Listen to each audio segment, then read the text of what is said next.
Hi guys, it's LSBYT and this is the Samsung Galaxy Pro 360 13-inch and 15-inch, and they were launched back in April-May time as part of the new Tri-series alongside the standard Galaxy Book and Galaxy Book Pro. But the 360 just adds that little bit of spice with the addition of the 2-in-1 touchscreen that flips all the way around to use in tablet form with S Pen support also. Great for the modern professional. There was a lot of buzz around these new laptops when they dropped a few months ago, as many saw them as kind of some of the best all-round machines for most people in this kind of very crowded, ultra-portable, ultra-thin and light laptop area of the market.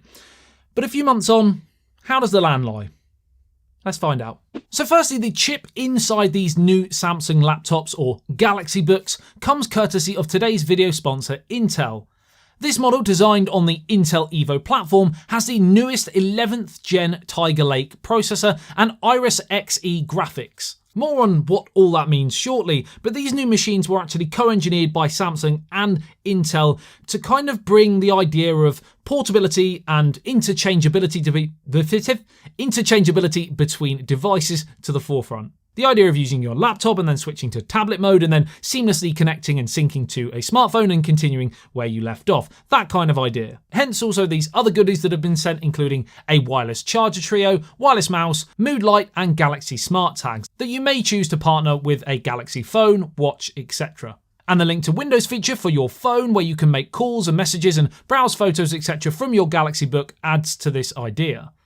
Now, in terms of design, they are what you come to expect from Samsung. Very sleek and solid, but light at just 1.1 kilograms and 1.3 kilograms, 13 and 15 inch respectively. Perfect for those that are looking for that little bit of style, but they're also really portable and made extremely well. The aluminium build feels extremely premium and there is very little flex on that keyboard whilst remaining comfy to type on. It really does just give a great working day experience. The trackpad is not the best that I have tested in the sea of laptops, I have to be honest, but don't get me wrong, it is still pretty decent indeed. Firm on the click, nice and responsive, a very solid effort.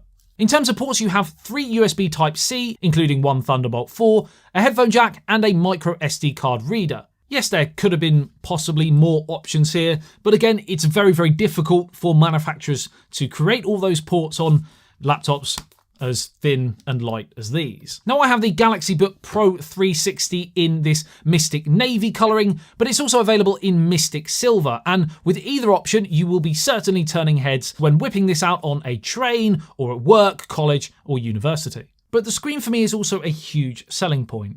Many manufacturers use IPS panels like the more affordable standard Galaxy Book, but knowing Samsung and their expertise in display technology, there is no surprise to see an AMOLED panel here in their more premium models. And that's great. Excellent contrast and colour reproduction, and the touchscreen with S Pen support works really well for more creative tasks and is really reliable and responsive with limited hinge wobble. So really there are only maybe 2 possible things I would like to see potentially improved from a display point of view on a future product. Number 1, the Full HD screen resolution, especially on the 15-inch, potentially could be upped a little bit. If you've used higher Quad HD on the LG Gram 16-inch, for example, you may notice the difference. If you haven't, you probably won't be really affected by it. And if you're using the 13-inch, it's far less noticeable as well. The screen looks lovely and sharp.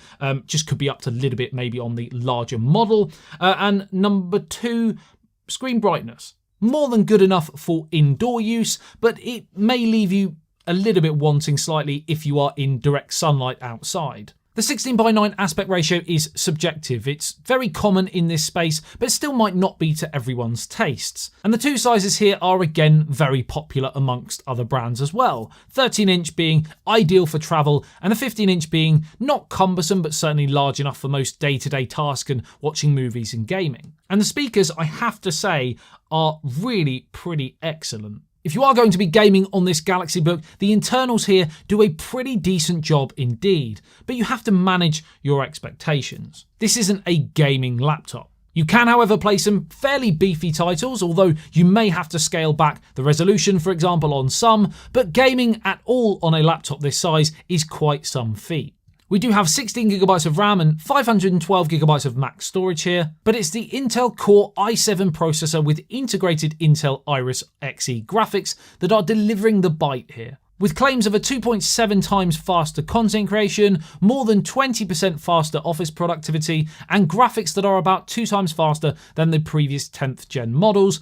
It's all pretty impressive. Obviously, these chips will perform slightly differently in different machines, but I did put the Galaxy Book Pro 360 through a series of real-world tests and ran some benchmarks also, and it delivered some pretty impressive numbers. One small factor that I really love is the boot speed. So if you were to have it closed and you open it up, bam, it's already on. I mean, it's literally under 1 second it takes. That's absolutely phenomenal.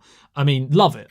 And if you're booting from completely cold, from off to on and ready to use in under 10 seconds, all in all, across the board, crazy. Now, in terms of video editing and content creation, for example, if you are going to be layering 4K footage over the top of each other with lots of filters, transitions, and color grades, for example, then it might struggle a little bit. But 1080p footage with similar requirements, or 4K smartphone footage, for example, for a family trip, you should be absolutely fine. For you students or office workers out there who continue to add to the number of applications and browser tabs open hour by hour because you're too lazy to close any, then you'll be pleasantly surprised how efficient this machine is at jumping between and multitasking as a whole. One thing I did notice is the fan noise does ramp up fairly quickly under load, but you do have silent and no fan modes, which can reduce or stop the fan, but of course as a result limit performance. Great option to have and good for small tasks here and there, but it will run hot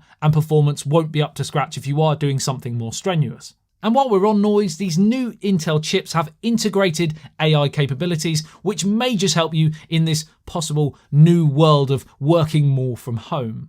If you're on a video work call or chat with friends, for example, there is a neural noise suppression feature allowing you to reduce pet or family noise whilst you focus on the meeting, etc. at hand. And there is also background blur functionality, video super resolution, and the latest video codec. Now, often with ultralight portable laptops, you're going to be using them on the go a lot of the time, so battery is going to be fairly important for you as well. So for day-to-day tasks, browsing the web, emails, etc., you should get around 20 hours of battery life, with just under 10 available on a 30-minute charge, which is really nice to see. Although if you're going to be, of course, doing anything more strenuous, video editing, gaming, for example, you won't get near that figure. You also have Wi-Fi 6, Bluetooth 5.1, but still, unfortunately, a 720p webcam.